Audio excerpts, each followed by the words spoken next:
biometría, pero... Ok, ven bien en la pantalla, ¿no? Te me dicen sí. O Andrea ahí me puede confirmar que se ve bien la Se ve pantalla. bien, sí, se ve bien. Ok, bueno, tal como dijo Andrea, yo soy Cristian Mesa, soy colega de Andrea, de Héctor, del Instituto de Ingeniería Matemática, también hago parte del CINFAP, como la mayoría de nosotros también, los académicos, que es un centro de investigación. Entonces, lo que les voy a mostrar hoy día eh, es hablar un poquito las cosas en que trabajo yo, más que nada en datos de biometría, le voy a explicar un poco de qué se trata, y también algún trabajo que hice últimamente con un alumno de magíster con datos de econometría, ¿ya? Eh, y bueno, ¿a qué me refiero con datos de biometría? Muchos de nosotros piensan en las huellas digitales, en los teléfonos que ahora utilizan el reconocimiento facial, pero la verdad que es un poquito más general y tiene que ver con datos que provienen de seres vivos. Entonces ahí tienen una vaquita para que se den cuenta de que también son datos que pueden ser de interés, ¿ya? Entonces, eso es la definición de lo que es la biometría y obviamente que como muchas áreas, hay muchos más datos ahora que antes. Entonces, es interesante analizar datos con herramientas un poco más complejas, ¿ya? Y también otra área donde se utiliza harto la estadística es en el área de la econometría. La econometría también son datos que provienen de estadística aplicada a datos económicos, ¿ya? Entonces ahí también eso existe hace mucho tiempo, hay un área completa de la estadística que se dedica, por ejemplo, a lo que se llama la serie de tiempo, y le voy a mostrar una aplicación de cada una de estas áreas, ¿ya? Entonces lo primero que voy a mostrar un poco para hacer los datos de un estudio con datos de mujer embarazada, y por último le voy a explicar un poco, ver qué pasó con la tasa de cambio entre el peso y el dólar. Yo sé que no es tan no, a mí no me parece tan interesante esa área, pero espero que entiendan de por qué fue interesante cuando lo presente. Pero bueno, empecemos entonces primero con datos que provienen del área de la biometría. Y como les decía, se trata acá de datos de mujer embarazada. Pero bueno, primero algunos ejemplos genéricos. Hay muchas, sobre todo ahora con la pandemia, yo creo que todos nosotros hemos escuchado hablar de muchas cosas ligadas a datos que provienen de la salud, ¿ya? Entonces ahí tienen, por ejemplo, el número de cáncer en Estados Unidos.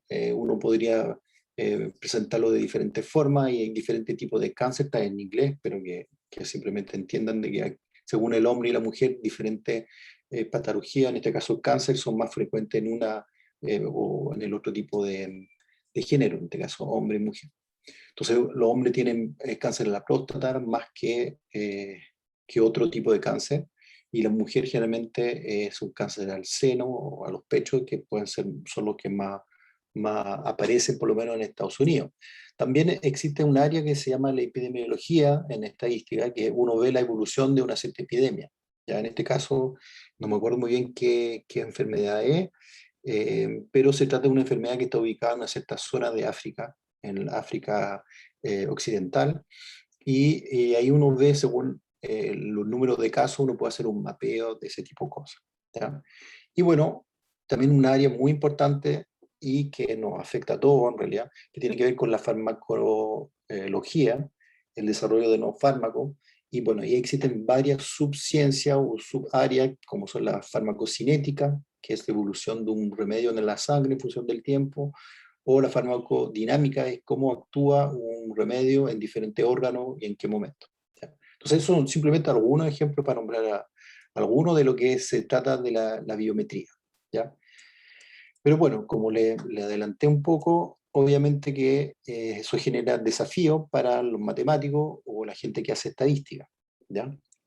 Y en este caso, generalmente estos datos provienen de estudios clínicos que generan muchos datos, mucha cantidad de datos, y eso, una herramienta dentro de varias, es utilizar un modelamiento estadístico, modelos estadísticos para tratar de explicar algún fenómeno de interés. Ujú. Bueno, los datos que voy a presentar acá son los datos chilenos, son los datos reales, que vienen de un estudio clínico en el cual acá se analiza embarazos que pueden ser riesgosos, ¿ya? Y proviene entonces de un estudio clínico que se realizó en los años 90 en Santiago, y se tienen pocos datos, entre comillas. En este caso tenemos 173 mujeres en edad fértil, y sobre un periodo de estudio de 2 años se logró entonces recuperar información sobre estas mujeres. En particular acá se midieron diferentes hormonas que provienen, que aparecen sobre todo cuando las mujeres están embarazadas. Ya, en particular una que vamos a analizar y voy a explicar un poquito cómo se analiza. En este caso, ahí está el nombre de la hormona. Yo ahora simplemente la voy a llamar la hormona beta, HCG, pero la vamos a llamar hormona beta, que está presente durante el primer trimestre del embarazo de la mujer, ¿ya? Y después desaparece de forma natural en el cuerpo de la mujer, desaparece y en teoría no debería estar presente, excepto en ese momento. También aparece en los hombres, podemos generar esa hormona, pero es una mala señal. Generalmente está asociado al cáncer de próstata. Entonces, para que si alguna vez alguien se hace, bueno, yo que estoy más cerca de ese tipo de examen me voy a tener que preocupar debido a mi edad, pero bueno, ahí tienen por si acaso, para que sepan de que esta hormona también la generamos los hombres. Y bueno, generalmente, como se trata de una clínica, en este caso reproductiva, la idea era que tenían que lidiar con mujeres que tenían un riesgo más o menos alto de tener una pérdida, ¿ya? Entonces los datos son datos que se repiten en el tiempo. Entonces yo tengo 173 mujeres y periódicamente voy a tratar de tomarle mediciones, ¿ya? Es lo que hace generalmente una mujer cuando está embarazada, va a ver su médico y la tratan de controlar, ¿verdad? Bueno, acá tenemos 173 mujeres y tenemos varias mediciones para cada una de ellas. Entonces eso es lo que se llaman datos repetidos en el tiempo, ¿ya? Eso tiene un nombre y generalmente nosotros lo llamamos estos datos longitudinales. Entonces, datos longitudinales son datos sobre una cierta unidad de estudio, en este caso son mujeres, son personas, y se le toma una medida sobre el tiempo, ¿ya? Entonces tenemos datos medidos en el tiempo, y eso nosotros generalmente, y yo creo que algunos de ustedes ya saben hacer ese tipo de cosas, cuando le empiezan a enseñar estadística en el colegio, ustedes hacen gráficos o tablas, ¿ya? Y bueno, yo que soy bastante más viejo que ustedes, también lo hago. Es una forma de analizar datos y darme a mí una cierta hipótesis de las cosas que yo puedo llegar a testear o averiguar si es correcto o no. Y bueno, hay un gráfico bastante particular que uno lo puede encontrar en la literatura como el spaghetti plot o el gráfico de fideos. Entonces ustedes, cuando escuchan esa palabra, se imaginan obviamente un plato de pasta, ¿sí? Pero bueno, ¿por qué se llama así? Espero que lo entiendan cuando haga el siguiente gráfico. Entonces en este gráfico vamos a ver la concentración de la hormona beta para estas 173 mujeres embarazadas que fueron medidas en el tiempo, ¿ya? Entonces, esto es lo que llamamos un spaghetti plot. No es tan difícil de entender por qué, porque uno ve como perfiles, ve segmentos unidos y pareciera como si yo tirara un fideo cocido en un cierto plato, ¿ya? En un plato. Con un poquito de imaginación puede entender de por qué se llama spaghetti plot. Entonces, ¿cómo se mira este gráfico? Que tampoco tiene mucha gracia por sí solo. Entonces, yo en el eje X tengo el tiempo, en este caso son días, y cada pelotita que ustedes ven ahí es una medición. Entonces, en el eje Y, ustedes tienen la transformación, los log en base de 10 de esta concentración de hormona. Generalmente en estadística, bueno, en análisis de datos en general, uno puede hacer transformaciones para tratar de modelar de una forma o no, a veces tiene una interpretación física o no, pues en este caso es una transformación logarítmica, ¿ya? Y tenemos entonces para cada persona, cada mujer está unida a sus puntos por estos segmentos. Entonces cada uno de estos fideos, cada uno de estos gráficos representa la evolución de la hormona en el tiempo para una persona, una mujer en este caso. Como se pueden dar cuenta, hay mujeres que a veces tienen solamente un dato, ¿verdad? Otras que pueden tener más de uno, etc. Entonces, este gráfico yo lo puedo obtener o analizarlo de otra forma. Simplemente haciendo una pequeña variación, puedo tener más información o menos información, ¿ya? Entonces, por ejemplo, si yo acá, eh, no se lo dije antes, pero este estudio es hasta el término, digamos, hay dos tipos de términos en el caso del embarazo. Entonces diremos que un término, llegó a término el embarazo, significa que nació el bebé, y eso es lo que vamos a clasificar como grupo o llamar como a esas personas que tuvieron un embarazo normales. Pongo comillas porque acá el concepto de normal a normal puede tener una connotación positiva o negativa, acá no la tiene, simplemente para distinguir. Entonces tenemos un grupo de mujer que sí tuvo el bebé, nació la guagua, y otro grupo que tuvo una pérdida durante el embarazo, que puede ocurrir. Entonces si yo ahora separo estos grupos y hago el mismo gráfico pero le pongo color, ¿ya? Entonces aquí tengo dos grupos, ¿verdad? El grupo rojo y el grupo gris, espero que lo vean bien. Y el grupo gris es lo que llamamos el grupo anormal, significa que la mujer tuvieron una pérdida, y el grupo rojo es el grupo normal, o sea, tuvo un embarazo que llegó a término. Y aún así yo puedo ir perfeccionando, entre comillas, mi gráfico. ¿Qué pasa si ahora a este mismo grupo le voy dando un color para cada persona? O sea, da cuenta que hay muchos colores, obviamente está limitado por el por el software en este caso. Pero yo me doy cuenta que cada mujer tiene un color y puedo visualizar mejor eso. Si lo separo aún más con colores, bueno, a eso me refería yo inicialmente, en que el mismo gráfico yo lo puedo ir mejorando y puedo tener más información.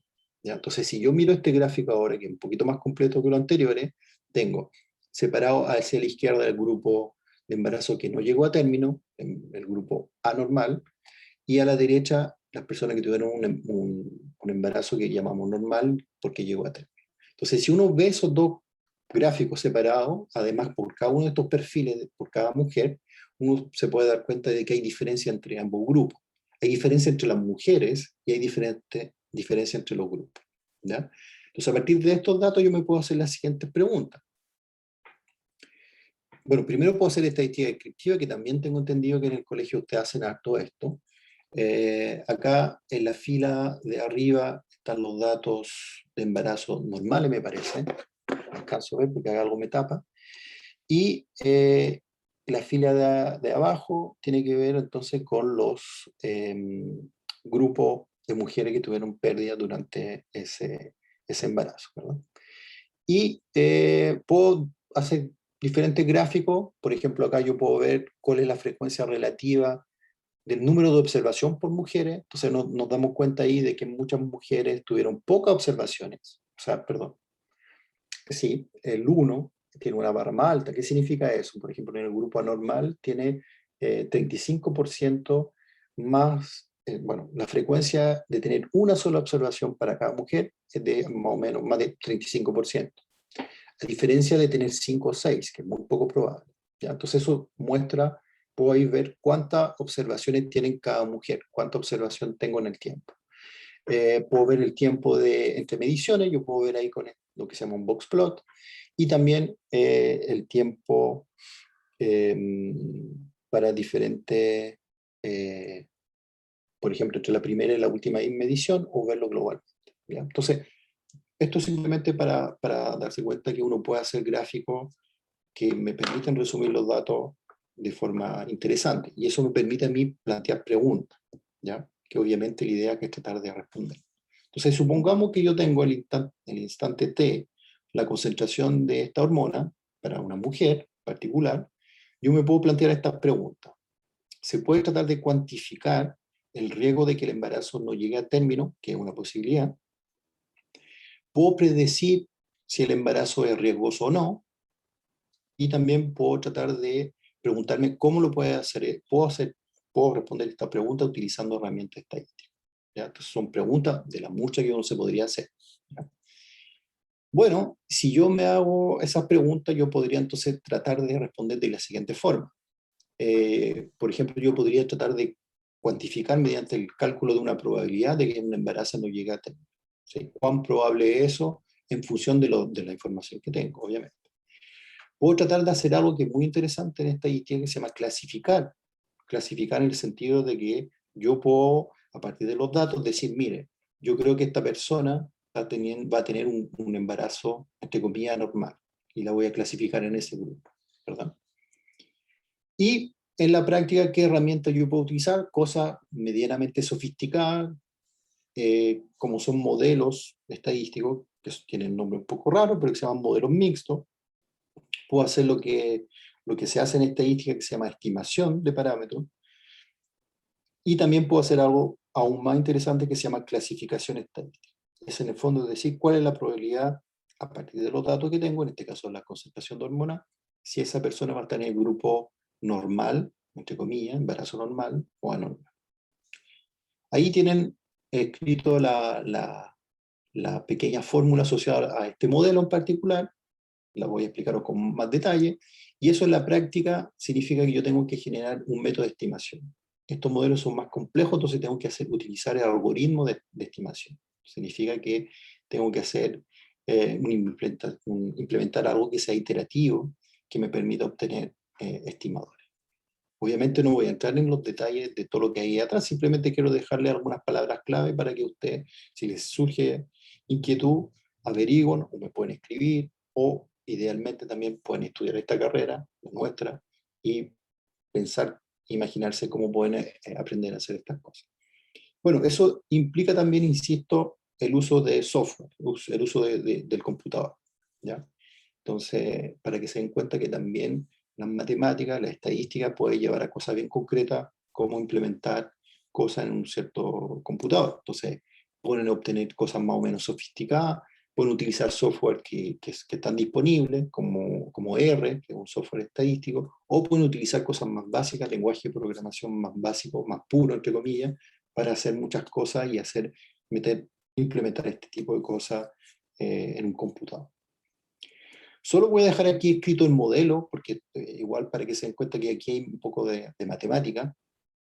Acá hay mucha información a lo mejor, pero simplemente lo relevante acá es que Y y J es nuestra observación. En la concentración para el individuo Y, tenemos N mayúsculos individuos, son las mujeres, en este caso es 173.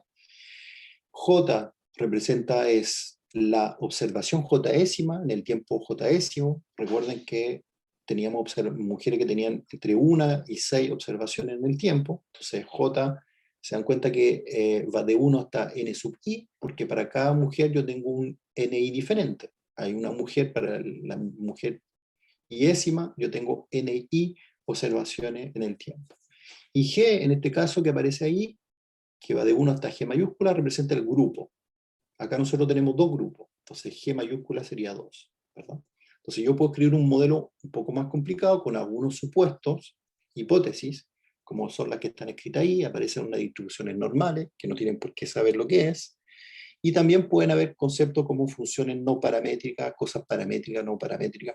Bueno, no voy a entrar en los detalles, pero para que se den cuenta de que este modelo en particular es un poco más complejo y abarca un poco herramientas de probabilidad, de distribuciones, de método de estimación, y en fin.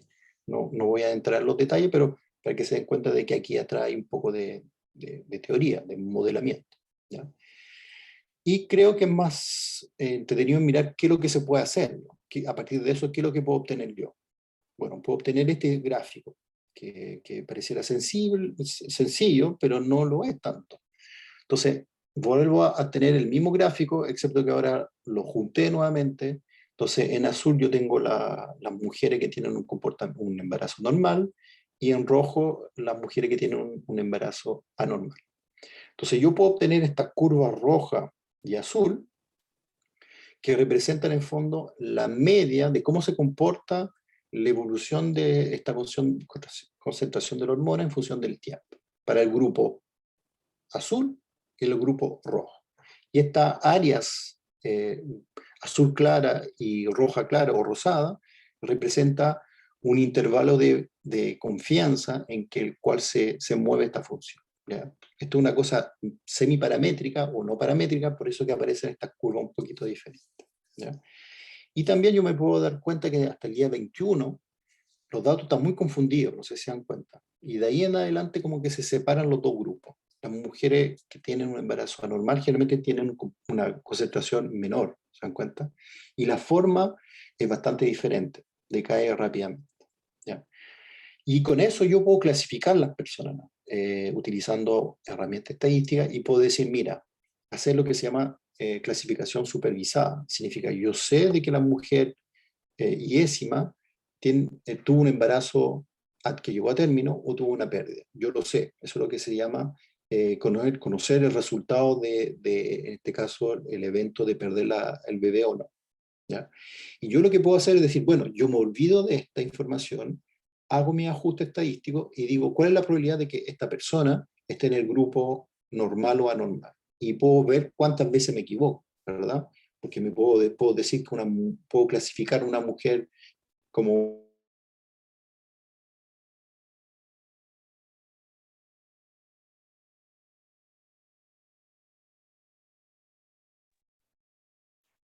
Héctor, ¿tú escuchas? Eh, entonces, Cristian que tuvo problemas. Esperémoslo un ratito.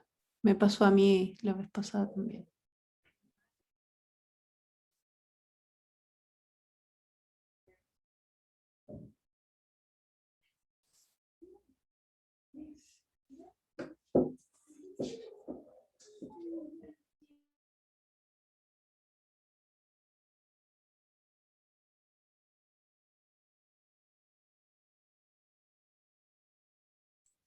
Le voy a preguntar qué pasó.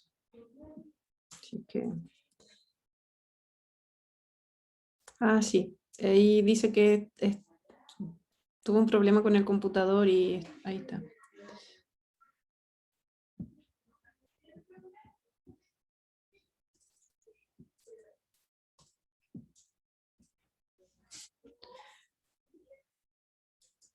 Quedamos en la mejor parte. No se escucha, Héctor. Está muteado. No digo, está en llamas la presentación. Sí, sí, sí. Pero ahí viene, ya está. Ya está ingresando. Sí, estaba así como estábamos expectantes.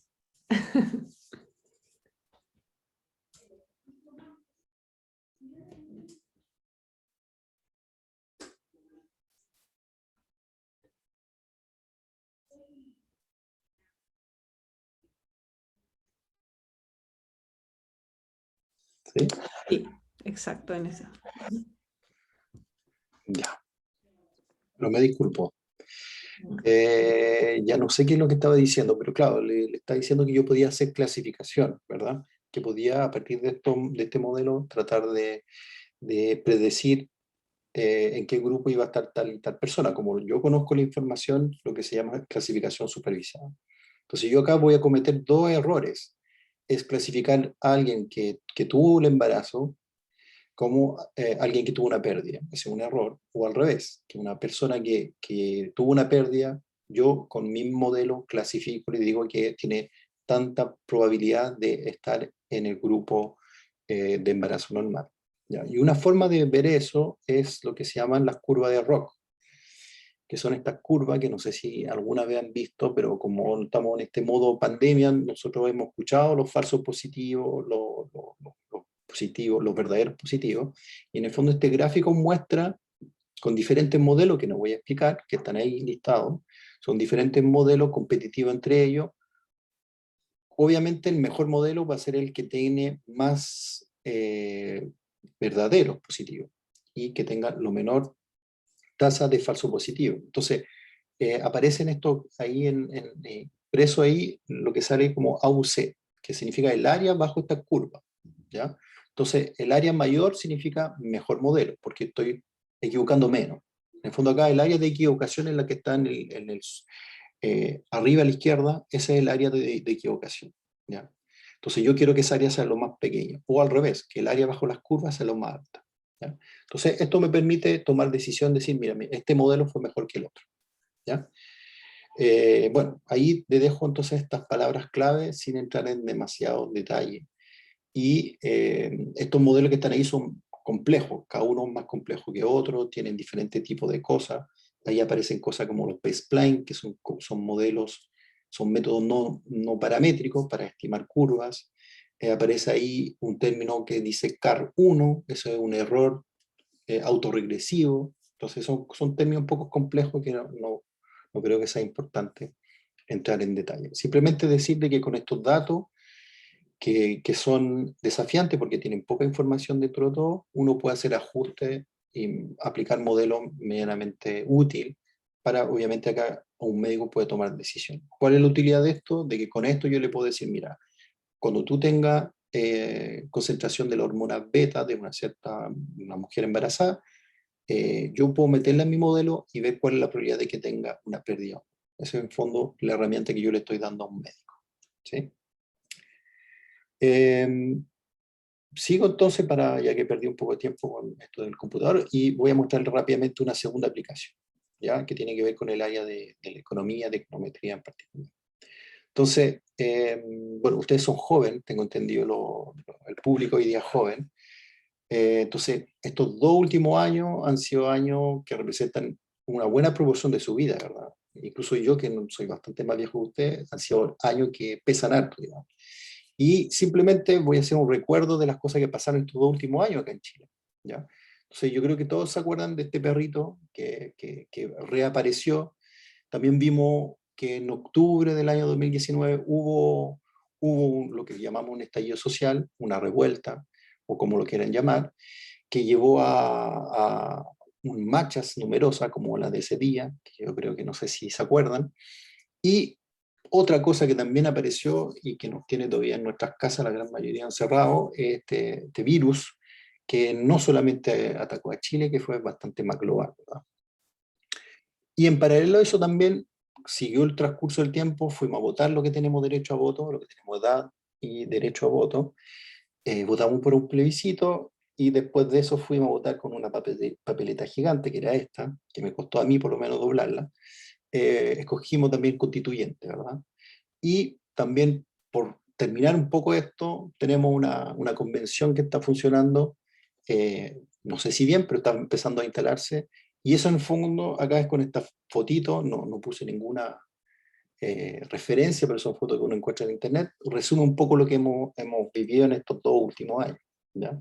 Entonces, uno se puede hacer 1000 preguntas, no sé, la salud mental, la salud de cada uno, el impacto de la educación, muchas cosas. Y bueno, acá yo escogí un tema un poco más fome que tiene que ver con los indicadores económicos, ¿ya? Entonces, sin ser yo para nada experto en economía, y la verdad no tengo mucha intuición ahí, pero sí me sospecho de que las cosas que pasan alrededor nuestro tienen un impacto sobre estos tipos de indicadores, ¿ya? Por ejemplo, algo que pasó hace como un mes atrás y que tuvo un impacto un poco chistoso fue lo que pasó con el precio de la acción de Coca-Cola, que no sé si ustedes se enteraron de esta noticia, pero Cristiano Ronaldo en una conferencia de prensa sacó el auspiciador ahí y tuvo ese impacto que tiene una caída más o menos brusca, ¿ya? Entonces, las cosas que pasan alrededor nuestra tienen un impacto sobre algunos indicadores, ¿ya? Yo me voy a interesar, o nos interesamos nosotros, en la tasa de cambio, ¿ya? Que también nos afecta a todo en realidad, porque el precio de producto importado depende bastante de eso. Entonces, esto lo que tenemos acá es lo que se llama una serie de tiempo. Tengo un periodo, en este caso el 1 de enero o el 2 de enero del 2018 hasta finales de septiembre del 2020, ¿ya? Y ahí yo puse, bueno, esa es la línea negra que uno ve que fluctúa mucho, ¿verdad? Y acá en el eje Y tengo el precio de $1 en peso chileno, y en el eje X tengo el tiempo, ¿vale? Y tengo acá algunas fechas destacadas que tienen que ver con lo que yo les mostré recién. El 18 de octubre fue realmente la fecha que uno va a recordar como el inicio del estallido social. Está en inglés, ¿eh? Porque estamos haciendo un paper con eso, por eso lo estoy poniendo ahí, no es de Cursi que le estoy mezclando los idiomas.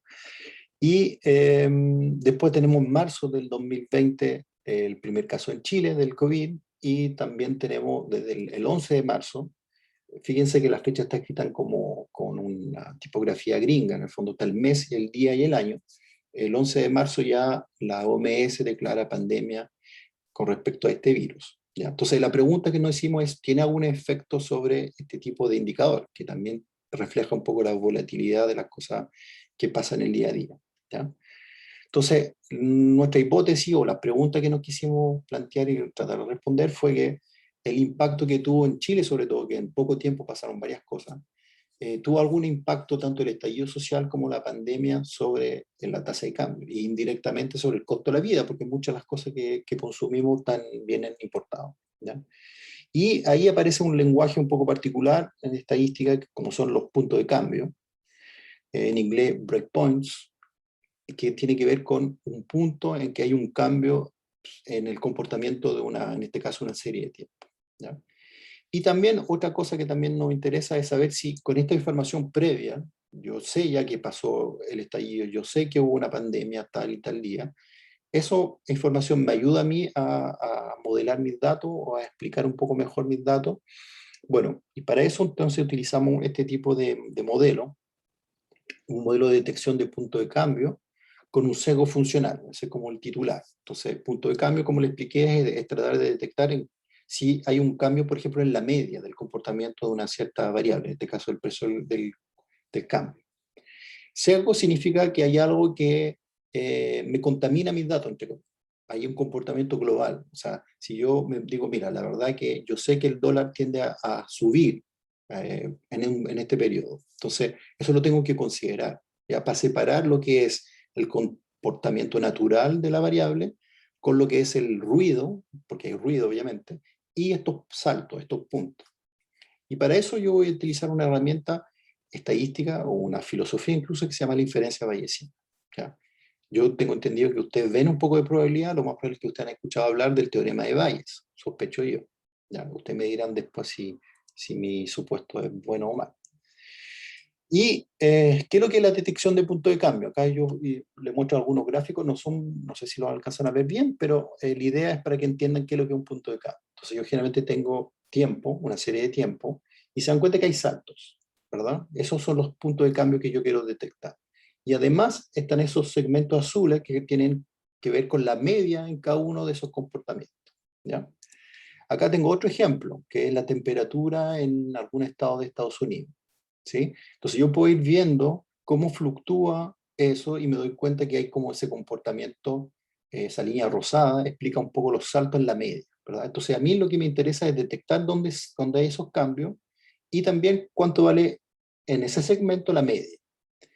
Y aquí hay un gráfico que hizo Karin, una colega nuestra, que acá nosotros trabajamos juntos, con unos datos simulados y que resume, creo yo, bien lo que es el supuesto nuestro.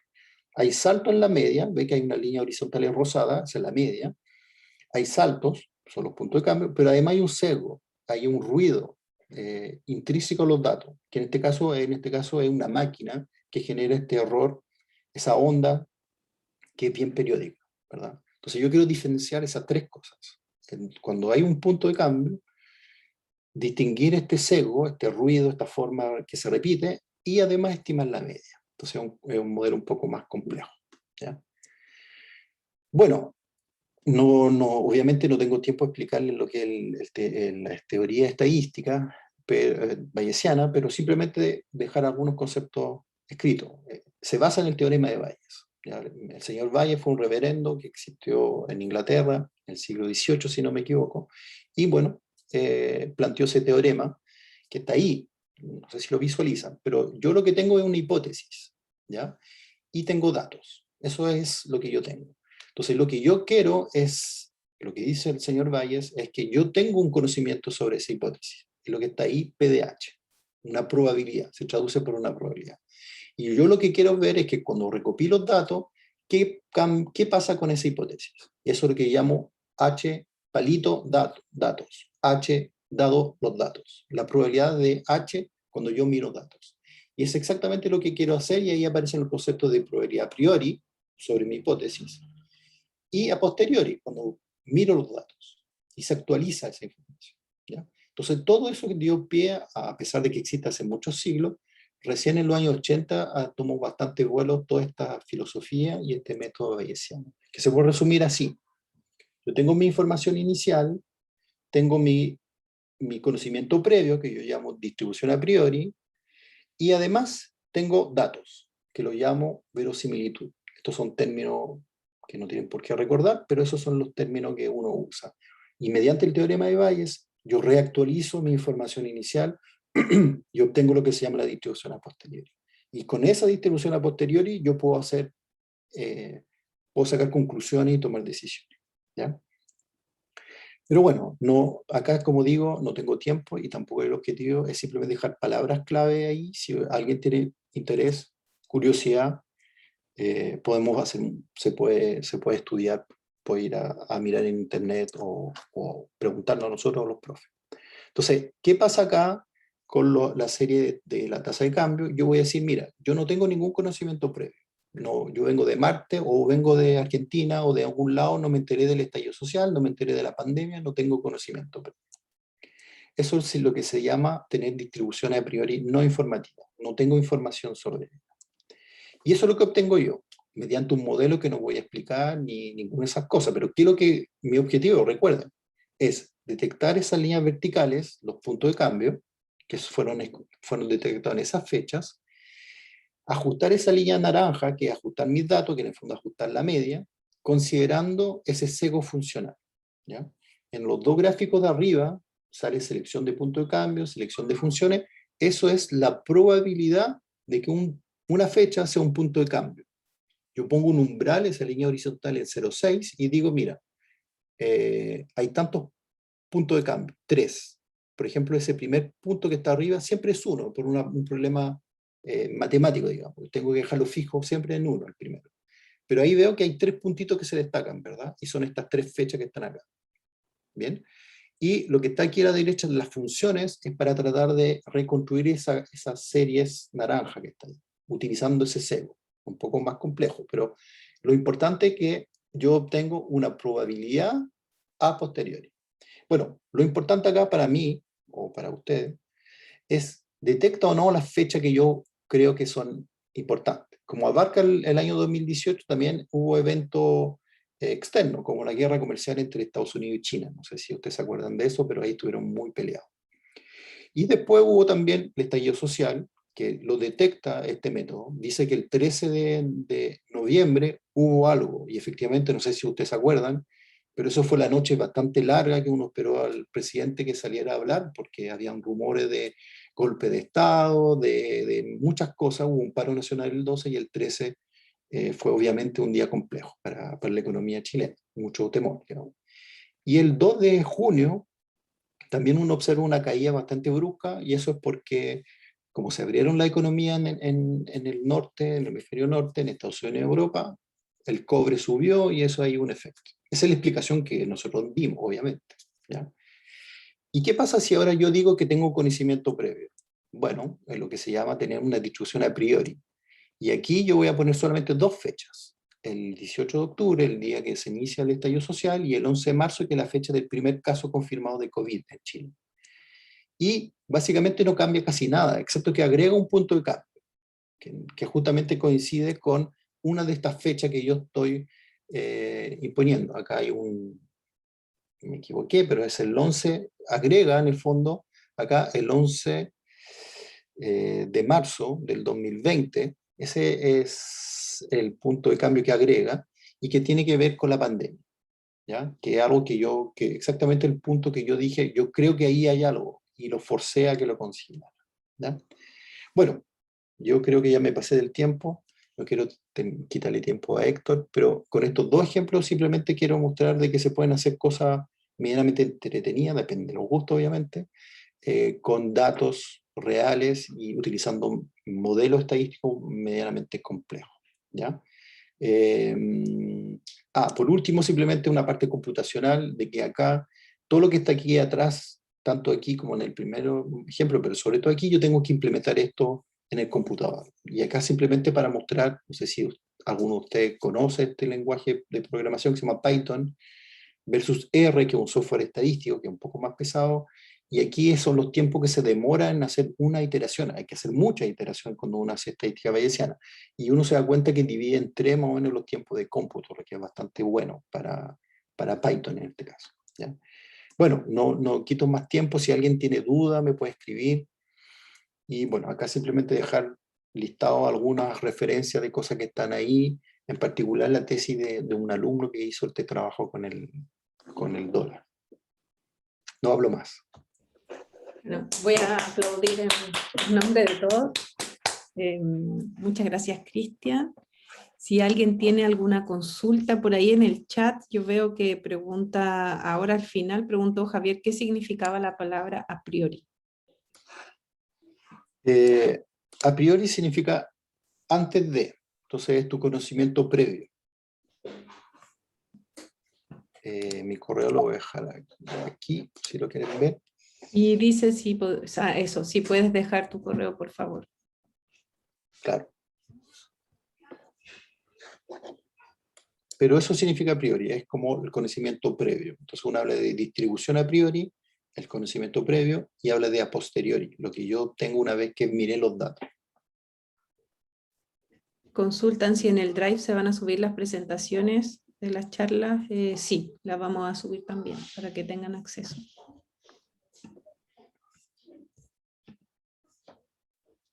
Andrea pregunta si hay programas de economía en la universidad para estudiantes de media. Después de invierno, pero no entiendo bien, Andrea, tu pregunta.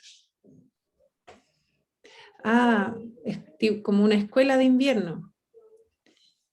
Como el programa de ingeniería, como ingeniería abierta, ¿a eso te refieres? Profe, ¿se escucha? Sí. Ah, bueno. Sí, profe, me refiero a eso, como el programa de ingeniería abierta, pero que trate más de economía. Hay una carrera, una carrera de ingeniería comercial, pero no sé si... Y hay una facultad, ¿no? De ciencia económica, no tengo claridad, sí, hay una facultad también que está asociada a temas de economía, en la Universidad de Valparaíso. Bueno, y si estudias matemática, ingeniería matemática, también puede hacer cosas que están relacionadas con economía, sin necesariamente ser, como decía Cristian, un experto en economía. Ah, ya, profe, está bien. Muchas gracias. ¿Alguien más tendrá una duda? Javier pregunta, ¿hay más programas destinados para estudiantes de educación media o egresados? No entiendo bien a qué te refieres, Javier, con la pregunta.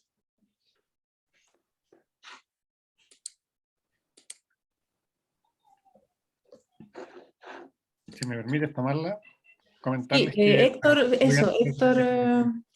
ya que está la escuela de invierno y también Héctor yo creo que puede responder bien, sí. Por favor, Héctor. Sino justamente que está el programa de Ingeniería Abierta, que es un programa de la facultad, no solo del instituto, y que está orientado a estudiantes de tercer y cuarto medio, digamos. Y que, bueno, tiene un montón de cosas, pero en particular ofrece una certificación que permite postular al ingreso especial de la universidad. Bueno, ahí pueden informarse en la página, se las voy a dejar en el chat más ratito, digamos, para no desviarnos tanto, pero pueden informarse más de ese otro programa para estudiantes de ciencia media, y en realidad para los que ya egresaron de la educación media lo esperamos en la universidad, pues entonces ahí no hay programa para gente que ya no esté, programas formales, digamos, para gente que no esté ya en el colegio.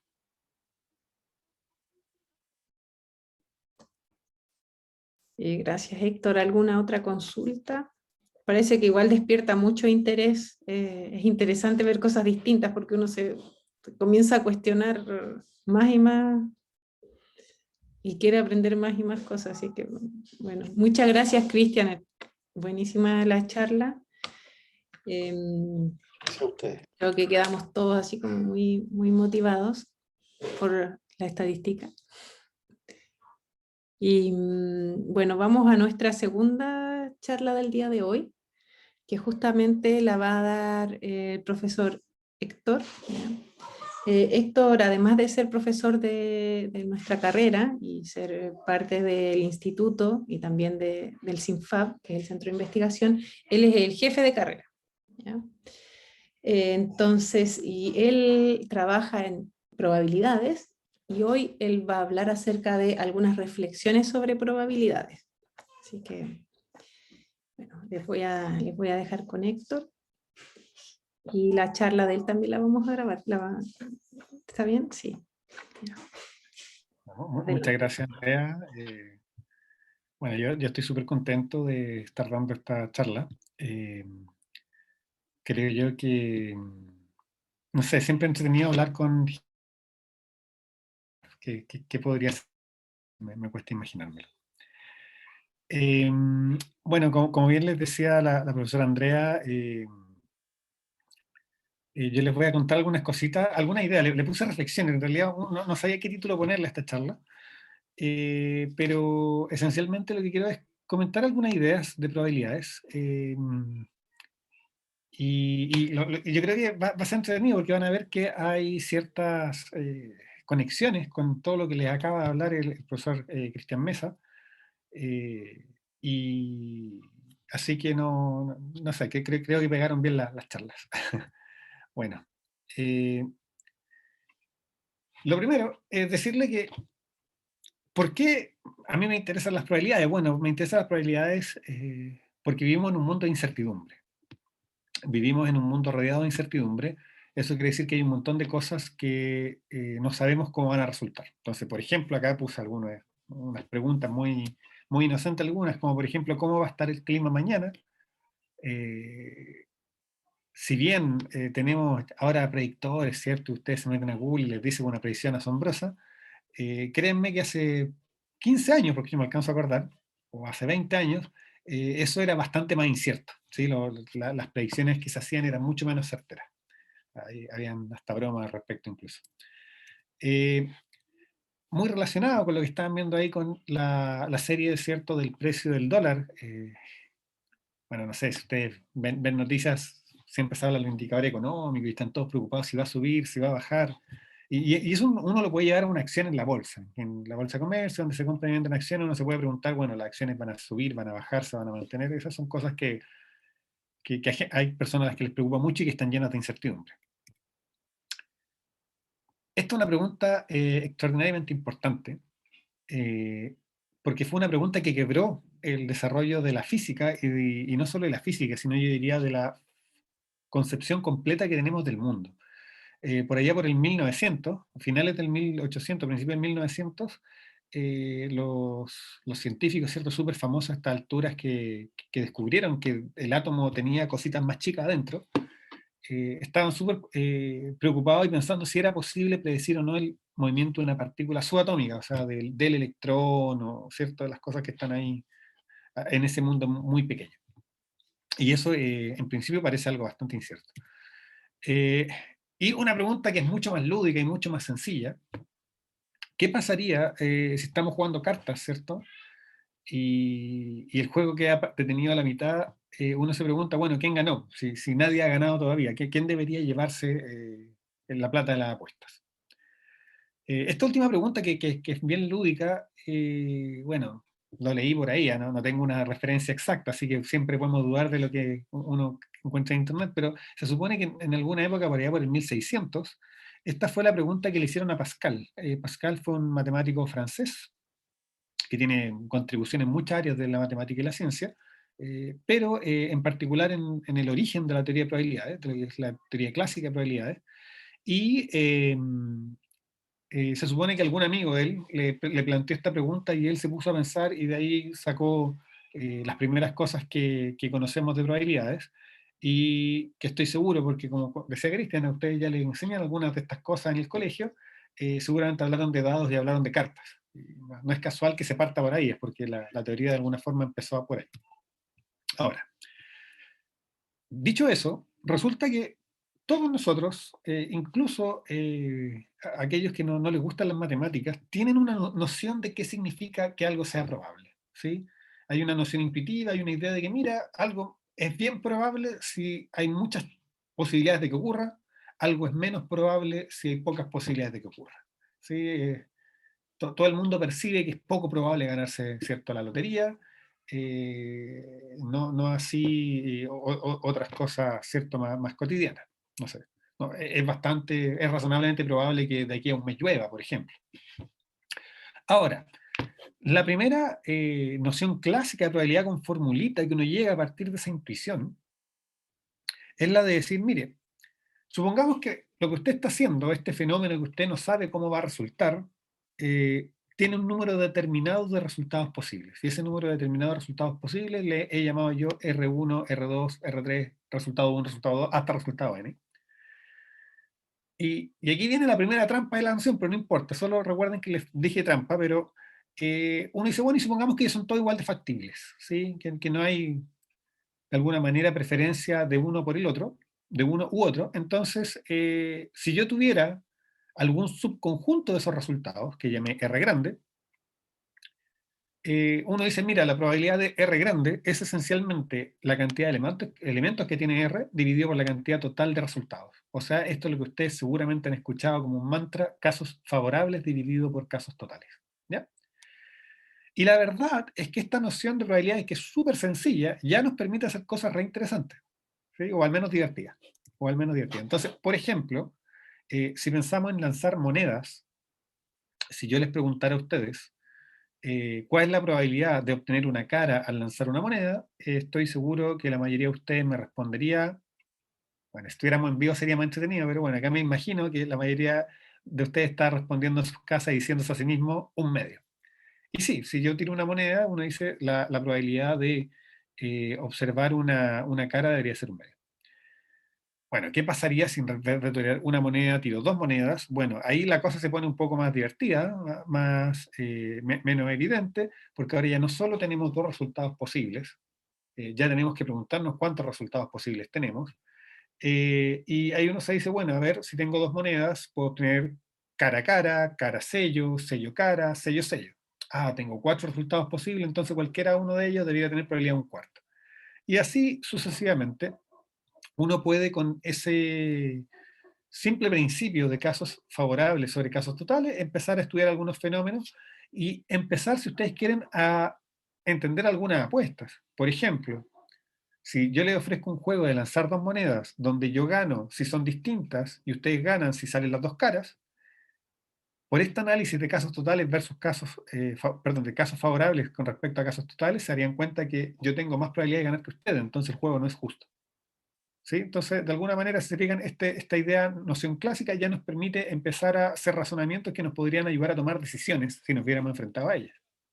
Ahora, también tenemos las ideas típicas, yo les decía, del lanzamiento de dados. Esto se vuelve un poquito menos, con más opciones, ¿cierto? Cuando yo tiro un dado, en principio tengo 6 caras. Estos dados normales que ven acá, no esos dados de los que juegan rol. Si tiro dos dados ya tengo 36 posibilidades. Les invito a ustedes a pensar por qué. Y así sucesivamente, si voy teniendo más y más dados, puedo tener más y más posibles resultados. Pero siempre con esta idea de que de que la probabilidad que le voy a asignar a cualquier resultado va a ser casos favorables dividido por casos totales. Por último, el póker. Todos hemos escuchado hablar del póker, honestamente yo no sé jugar póker, pero sí sé que la gente gana según las cartas que obtiene. Y si ustedes van a Wikipedia, les va a decir que la mano, ¿cierto? Le llaman así, la disposición de las cartas que uno tiene en su mano, más poderosa es la flor imperial, que está acá, y de la cual solamente hay 4 en todo el mazo, mientras que la mano más débil, sin contar la carta alta, porque es una broma, ¿cierto? Pero sí sería una pareja, y una pareja tienen 1.000.000 de posibilidades, gruesamente. Entonces, ¿qué es lo que les trato de decir? Que por qué la flor imperial le gana a todo lo demás, porque es más improbable en esta noción de que es casos favorables dividido por casos totales. Ahora, este es un pequeño cálculo que a mí me encanta hacer cuando hago cursos de probabilidades, sobre todo cuando uno tiene harto estudiante en la sala, porque uno siempre puede hacer la pantomima de decirles, miren, habemos 50 personas en la sala, o 60, o el número que sea. ¿Qué creen ustedes? ¿Hay 2 personas de cumpleaños el mismo día? Y la reacción más o menos constante que uno encuentra a esa pregunta es que todos dicen no.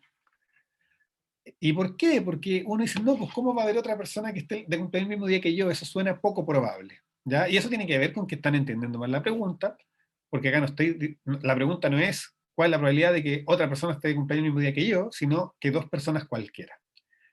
Entonces, lo simpático es que con eso podemos nosotros hacer un calculito para responder esta pregunta Y el desarrollo mismo, yo encuentro que tiene algunas gracias. Entonces, lo primero es, cuando pensamos en un grupo de N personas, si yo me quiero preguntar cuál es el espacio muestral, ¿cierto? ¿Cuál es el espacio de todos los resultados posibles? Yo me digo, mira, es como que yo hiciera una lista con las N personas. Entonces, la forma de escribir lista es hacerla así, digamos, una separada por comas. Y en cada punto de la lista voy a decir, bueno, aquí voy a anotar el cumpleaños de la primera persona. Pero como no quiero enredarme con fechas, meses y nada, simplemente voy a pensar que los días del año están numerados del 1 hasta el 366. Y voy a ir anotando el día 1, el día 2. Por ejemplo, si alguien está de cumpleaños el 1 de febrero, sería el día 32, aunque sea un poco distinto a lo que estamos acostumbrados. Pero es una forma de homogenizar. Ahora, y después uno dice, bueno, ¿cuál es el evento de interés? ¿Qué significa que hayan dos personas que estén de cumpleaños el mismo día? Bueno, es que exista alguna persona I distinta de una persona J que sus cumpleaños sean iguales. O sea, que cuando yo mire esta lista, hayan dos posiciones en la lista distintas donde tenga el mismo número, por ejemplo, 32.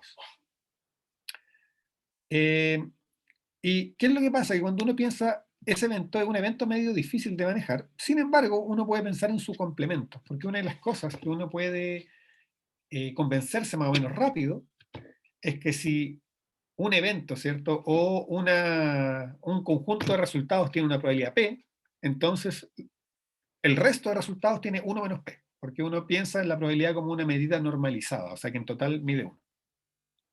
Entonces, si yo quiero conocer la probabilidad de C, me basta con conocer la probabilidad de C complemento, porque C complemento, que simboliza los elementos que no están en C, entre las dos suman 1, entonces conocer uno es lo mismo que conocer la otra.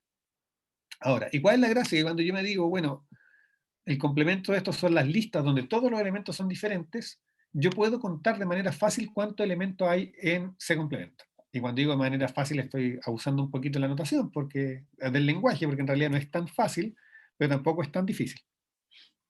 Esencialmente la idea es la siguiente. En la primera posición yo puedo colocar cualquiera de los 366 días. Entonces para la primera posición podría ser cualquiera, 366. Pero en la segunda, si yo quiero que no se repitan, ya no puedo escoger el que escogí en la primera. Entonces de los 366 originales me quedan solo 365. En la tercera, lo mismo. Ya no puedo escoger lo que está en la primera y en la segunda, así que escojo uno de los que me quedan. Y sigo sucesivamente hasta que completo mi lista de tamaño n. Y eso me dice que la cantidad de listas posibles donde todas sus componentes son distintas es la multiplicación de 366 por 365 por 364, etcétera, etcétera, etcétera. Y los casos totales, todas las posibles listas que yo puedo armar son 366 a la n. ¿Por qué? Porque tengo 366 opciones para el primero, 366 opciones para el segundo, 366 opciones al tercero. O sea, multiplico n veces 366. Ahora, uno puede acomodar esto para escribirlo así. ¿Y por qué lo quiero escribir así? Porque cuando lo escribo así, puedo escribirlo como de una forma matemática, como esto que está acá. Esto es una fórmula que yo sé que ustedes dicen esos símbolos, nunca lo he visto. Este primer símbolo significa multiplicar mucho. ¿Y qué estoy multiplicando? Estoy multiplicando números que son de la forma 1 menos algo sobre 366. Fíjense que 366 sobre 366, bueno, ese es 1. Después 365 dividido por 366 es 1 menos 1 dividido por 366. Después de acá es 1 menos 2 dividido por 366 y así sucesivamente. O sea, cuando yo quiero escribir esto sin los puntitos suspensivos, para escribirlo formalmente en matemática, yo uso este tipo de notación, pero es solamente una forma de escribirlo, no hay que confundirse. Ahora, es probable que, como decía Cristian en su charla, hemos visto muchos gráficos últimamente en la prensa, en particular hemos visto muchos gráficos que se habla de crecimiento exponencial de contagiados, por ejemplo, y en particular se habla de cosas que son exponenciales. Bueno, la función exponencial tiene una gracia. Ustedes quieren, hay un truco matemático, si queremos poner un nombre informal, que dice que cuando yo tengo 1 menos una cantidad chiquitita, eso siempre es más chico que la exponencial de menos ese número. ¿Y por qué yo quiero canjear eso que está ahí por una exponencial? Porque la exponencial tiene una propiedad importante, que es cuando yo multiplico dos exponenciales, es como que sumara los exponentes y mantuviera la base, es como parecido a las reglas de potencia. Entonces, artilugios matemáticos por entre medio esencialmente lo que uno puede demostrar es que la probabilidad de este complemento es más chica que este número que está acá. Ahora, probablemente para ustedes que son todavía muy jóvenes, esto no les dice nada. Entonces, preparé un monito. Acá, lo que estamos viendo es cómo se achica esta función que está acá, esa exponencial de menos n menos 1 por n dividido por 2 por 366, eso que está ahí, se achica así como ven acá. ¿Sí? Entonces, por ejemplo, para n muy chiquitito esa función es casi 1, pero por ejemplo para n igual a 20, estamos hablando de que esa función vale 0.6. O sea, 1 menos esa función es del orden de 0.4. ¿Qué quiero decir con eso? Les recuerdo que 1 menos esa función era más o menos la probabilidad de que hubieran dos personas de cumpleaños el mismo día en un grupo de tamaño 20 en este caso. O sea, con 20 personas la probabilidad es del orden del 40%. ¿Qué pasa cuando hay 40? Cuando hay 40, si se fijan acá ya no quedaba muy claro el gráfico, entonces lo puse abajo de nuevo. Cuando estoy cerca de 40, esta función que está acá, ¿sí?, es más chica que 0.15. Eso significa que 1 menos ella es más grande que 0.85. O sea, para 40 personas la probabilidad que hayan dos de cumpleaños el mismo día es del 85%. ¿Y qué es lo impresionante? Que si en vez de 40 tuviéramos 60, si se fijan ya es casi cero la función. Por lo tanto, la probabilidad es del orden del 99%. O sea, si tuviéramos un grupo de 60 personas hoy día, podríamos decir que con un 99% de probabilidad deberían haber dos personas de cumpleaños el mismo día. ¿Dónde está si ustedes quieren, el punto de confusión? El punto de confusión está en que no estoy diciendo la probabilidad de que alguno de ustedes en particular esté de cumpleaños al mismo tiempo que otro, sino que estoy diciendo que existan dos, cualquiera. Y eso hace que la cantidad de casos favorables crezca mucho y que tenga una probabilidad significativa. ¿Ya? Entonces, esto es un ejemplito interesante sobre cómo podemos usar este principio tan sencillo de casos favorables sobre casos totales para analizar experimentos que son un poquito más complejos. Y en esa misma dirección les quiero contar de algo que se conoce como la ruina del jugador. Como ustedes son jóvenes, seguramente ustedes no han ido a los casinos a botar su plata, pero hay gente que lo hace. Hay gente que va al casino, ¿cierto?, y apuesta. De hecho, hay esta enfermedad que se llama la ludopatía que se refiere a eso. Y bueno, hagamos una pregunta. Imagínense que ustedes fueran al casino y que en esta ida al casino ustedes comienzan con una fortuna inicial de tamaño I, ¿sí? O sea, tienen I miles de pesos, ¿sí? O I dólares, no sé, como uno quiera ponerle. Y en cada ronda, por ejemplo en la ruleta, vamos a hacer un juego súper sencillo, que es apostar uno. Si gano, tengo dos, digamos, y si pierdo, pierdo uno. Gano uno o pierdo uno en cada ronda. La pregunta es súper sencilla. ¿Seremos capaces de encontrar cuál es la probabilidad de que el jugador que partió con I unidades de pesos termine sin ni uno, termine con cero, termine quebrado? Bueno, la verdad es que con cálculos bastante sencillos podemos.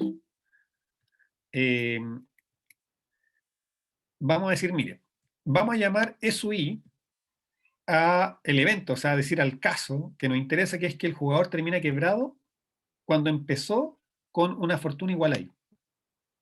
Y el numerito que nos interesa calcular es P sub I, la probabilidad de ese evento, o sea, cuál es la probabilidad de terminar con 0 pesos si parto con I. Entonces, lo primero es que si yo parto con 0 pesos, la probabilidad de terminar con 0 pesos es 1, porque cuando estoy con 0 pesos no puedo jugar, así que no cambio en nada, ¿sí? Y de hecho, si en cualquier instante de tiempo yo llego a 0 pesos, ya no puedo seguir jugando porque no me queda plata y los casinos no dan crédito. Entonces, hay una... vamos a suponer que el juego es justo, ¿ya? Eso significa que ustedes van al casino y cada vez que juegan la probabilidad de que ustedes ganen es un medio y la probabilidad de que el casino gane es un medio. Si eso fuera así, la única ecuación que tenemos que tienen que creerme, digamos, es que la probabilidad partiendo de I tiene que ser igual a un medio de la probabilidad partiendo de I más 1, más un medio de la probabilidad partiendo de I menos 1. ¿Por qué? Porque fíjense bien que cuando yo tengo I, voy a jugar la primera vez y cada vez que juego de alguna manera es como que parto de nuevo, ¿sí? Los lanzamientos de la ruleta no se preocupan de lo que pasó antes, entonces por ello yo digo, mira, si parto con I, la probabilidad de que yo termine con nada es 1/2 la probabilidad que si partí con un 1 más 1, o sea, significa, es como, tiré la moneda, si gano, voy a quedar con I más 1, entonces, y eso pasa con probabilidad 1/2, mientras que si pierdo, voy a quedar con I menos 1, y eso pasa también con probabilidad 1/2. Entonces puedo encontrar esta ecuación que me relaciona las probabilidades de quedar en bancarrota partiendo con I pesos o partiendo con I más 1 o I menos 1. Ahora, ¿qué es lo que pasa? Que este P sub I de acá, yo lo puedo escribir como 1/2 P sub I más 1/2 P sub I, y después pasar uno para el otro lado. ¿Y por qué haría eso? Porque con eso yo puedo escribir esta ecuación que está acá. Se fijan que me dice que P sub I más 1 menos P sub I es lo mismo que P sub I menos P sub I menos 1. O sea, de alguna manera, el incremento en probabilidad que gano cuando tengo una unidad más es siempre el mismo, ya sea que estoy pasando de tener una unidad, de tener I unidades a I más 1 o de tener I menos 1 a I. Pero si se fijan, si esto es cierto para I, también tiene que ser cierto para I más menos 1. Entonces me queda que ese incremento tiene que ser igual al incremento anterior. Y así sucesivamente hasta que me devuelvo. Y al final lo que llego yo es que el incremento que yo puedo encontrar partiendo de un valor I al valor I más 1 es lo mismo que el que yo tenía partiendo de P sub 1 hasta P sub 0. ¿Ok? Y ojo que esto vale para cualquier I. Y como vale para cualquier I, eso significa que yo podría escribirlo para todos los I. Entonces, por ejemplo, estoy en I, tengo que igual a eso que está ahí. Después, en I menos 1, tengo que el incremento es igual a lo mismo. Y así sucesivamente. Y con eso, lo que yo hago es generar un montón de ecuaciones, porque yo les recuerdo que a priori lo que tengo acá es una ecuación con dos incógnitas. Y la ecuación es una pura ecuación con dos incógnitas, no la puedo despejar. Pero si yo le agrego ecuaciones, al final lo que tengo es muchas ecuaciones, muchas incógnitas, pero si yo las sumo, fíjense lo que ocurre. Este que está acá con signo menos, está acá con signo más. Este que está acá con signo menos, está acá con signo más.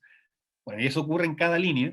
Entonces, si yo las sumo todas, lo que va a pasar es que muchos términos se me cancelan, y al final lo que yo voy a obtener es que al lado izquierdo me va a quedar P en n más 1 o en I más 1, menos P1, y al lado derecho me va a quedar n veces esta cantidad.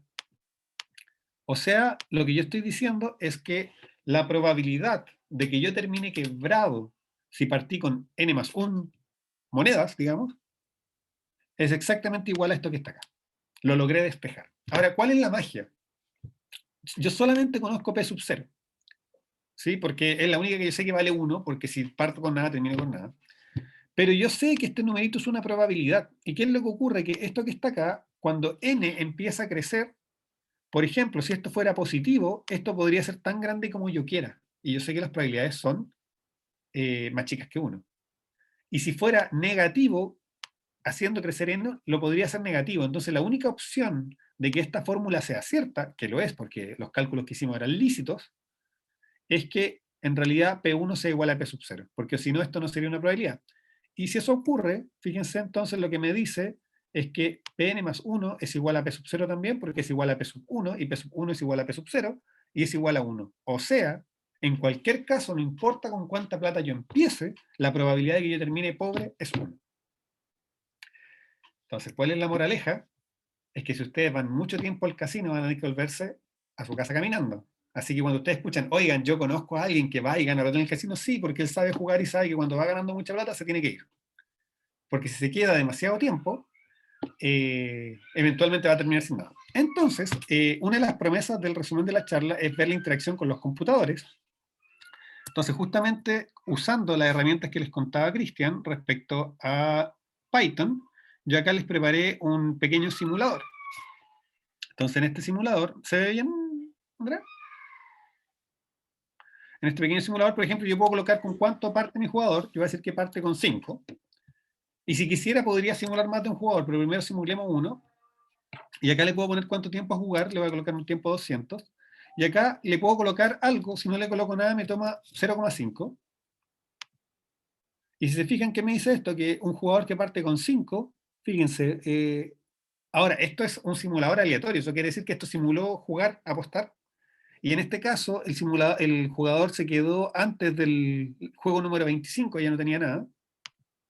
Pero, por ejemplo, acá tengo otro que logró sobrevivir hasta el tiempo 200, y acá tengo otro que logró sobrevivir al tiempo 50. Entonces, fíjense que lo que nosotros dijimos, el evento que estudiamos era quedar sin nada, no cuánto tiempo va a quedar sin nada. Entonces, dicho de alguna manera, esto podría tomar mucho tiempo. Para ver que podría tomar mucho tiempo, en vez de tomar un jugador, tomemos 10. Y fíjense que cuando tomo 10, hay varios que en esta ventana de tiempo desaparecen. ¿Sí? La línea, cada línea de color representa la fortuna de un jugador. Pero también veo la línea gris, la línea rosada, la línea amarilla, la línea azul y la línea café. O sea, como 5 jugadores de los 10 que siguen vivos. Eventualmente ellos también se van a ir a cero. Si lo que pasa es que podrían demorarse mucho, mucho, mucho. Entonces, por ejemplo, si yo hago otra corrida, acá también veo que solo 3 siguen vivos después de 200. Podemos colocarle más tiempo. Por ejemplo, podemos colocar un tiempo igual a 500 iteraciones, o sea, jugaron 500 veces. Y acá solo 1 sigue vivo después de las 500 veces. Solo 1 vive, solo 2 siguen vivos en el sentido de que siguen con plata. Ahora, ¿qué es lo que ocurre? ¿Y por qué acá dejé la posibilidad de ponerle otro valor al simulador? Es que cuando ustedes van al casino, les tengo la mala noticia de que los juegos no son justos. Los juegos están arreglados a favor del casino. Por ejemplo, en la ruleta, ustedes pueden jugar a rojo o negro, pero negro, que es la casa, si no me equivoco, el que sea la casa, quiero decir, tiene un color más, tiene un espacio más en la ruleta, entonces el juego está ligeramente cargado para la casa, porque si no lo estuviera, eventualmente perderían plata. Entonces, si yo cargo un poquito el juego, bueno, igual un par todavía sí que sobrevive más tiempo, pero si lo cargamos un poquito más, el efecto de cargar el juego, de quitarle probabilidad de ganar al jugador, lo único que me hace es acelerar el tiempo que se demoran en morir, digamos. Y si se fijan, ahora todos están cayendo en tiempo bastante más acotado, porque el juego está un poquito más cargado hacia la casa. ¿Ya? Entonces, si uno quiere, puede ponerle unos poquitos más jugadores. Y en cualquier caso, si ustedes ven todos los 20 jugadores con el juego cargado a esa magnitud, en esta ventana de tiempo quedan quebrados. Para redondear, ¿qué es lo que hemos hecho acá con el computador? Simplemente yo simulé el proceso de apuestas y vi cómo iba evolucionando su fortuna. Entonces acá ya tenemos una primera interacción entre el computador y el estudio de probabilidades, ya que nos permite observar la evolución de un fenómeno en el tiempo. ¿Ya? Bien, volvamos a la presentación. Vamos a ir acá. Okay. Bien, ahora, todo eso que hicimos, todavía lo hicimos dentro de lo que uno podría llamar una teoría de probabilidades clásica, o casi, tal vez le hice un poco de trampa en el último, pero la verdad es que esa teoría, que parte más o menos en 1600, a principios del siglo XX, y también probablemente motivado por lo que estaba ocurriendo con la mecánica cuántica, nace una nueva teoría de probabilidades, y esa nueva teoría de probabilidades nace porque la teoría clásica tiene dos problemas, o hay dos problemas que no puede resolver, digamos. El primero es que, ¿qué pasa si tengo un experimento que tiene infinitos resultados posibles? Si yo tengo infinitos resultados posibles y digo, pero mira, probabilidad de casos favorables dividido por casos totales, como casos totales infinitos, eso me diría que la probabilidad de todos los eventos es 0, así que no me sirve. Y por otro lado, ¿qué pasa si quiero repetir infinitas veces un experimento? ¿Cómo meto eso dentro de este contexto? ¿Cómo le calculo probabilidad de cosas que involucran la repetición de infinitas veces, de infinitas cosas? El primero es súper natural porque viene de la modelación. El segundo es menos natural, pero les voy a explicar por qué a los matemáticos les interesaría poder tener un modelo para experimentos que se repiten infinitas veces. Entonces, algunos ejemplos de cosas que requieren que tienen infinitos posibles resultados. Por ejemplo, ustedes saben que el Internet funciona porque hay ciertos megacomputadores que se llaman servidores, y a esos megaservidores todos nos conectamos cuando queremos meternos a Google, por ejemplo. En particular, cuando yo hago una búsqueda en Google, lo que estoy haciendo es conectarme con un computador que tiene Google, que hace la búsqueda. Yo puedo definir a priori, para reforzar el uso del término, ¿cierto?, cuántos requerimientos va a tener ese servidor, cuántas solicitudes. 10, 100, 1000, 1.000.000, no tengo idea. Pues entonces, como no tengo idea de cuántos van a ser, es cierto, hay un número finito, pero no sé cuántos son. No sé cuántos podrían llegar a ser, y como pueden llegar a ser muchos, muchos, muchos, uno podría imaginarse que los va a simular o los va a modelar como algo que podría tomar cualquier valor entre 0 e infinito, sin tomar el infinito, porque infinito, por cierto, no es un número. Cosas un poquito más terrenales. En el momento en que una persona llega a una fila, ¿sí? Ustedes dicen eso, bueno, eso no es muy... ¿Por qué me interesaría a mí poder hacer cuentas sobre eso? Bueno, porque si yo fuera el ingeniero a cargo de estimar cuántas cajas tiene que tener una sucursal bancaria, o cuál es la frecuencia que tienen que tener las micros, me sería súper interesante poder saber cómo es la llegada, cada cuánto tiempo, en qué momento se produce la llegada de las personas a la fila de la micro, a la fila del banco o a la fila del servicio que yo esté gestionando. Y el tiempo es algo continuo, ¿no? O sea, yo puedo llegar en cualquier instante entre, no sé, 0 y 24 horas, pero no hay una cantidad finita de opciones. O sea, si lo llevo hasta la milésima, hasta la precisión exacta en segundos, digamos, es una opción continua, tengo infinitas posibilidades. ¿Qué pasa, por ejemplo, si pienso en cómo se mueve una partícula de polen en el agua? También por allá por el 1905, no, en realidad por 1890 y tanto, hubo un botánico que se llamaba Robert Brown y que observó que cuando dejaba caer una partícula de polen al agua, seguía un movimiento súper irregular. Ese movimiento es famoso, se llama movimiento browniano, y fue uno de los fenómenos que estudió Einstein y que le significaron, ¿cierto?, el premio Nobel, explicar por qué se movía de esa forma tan peculiar.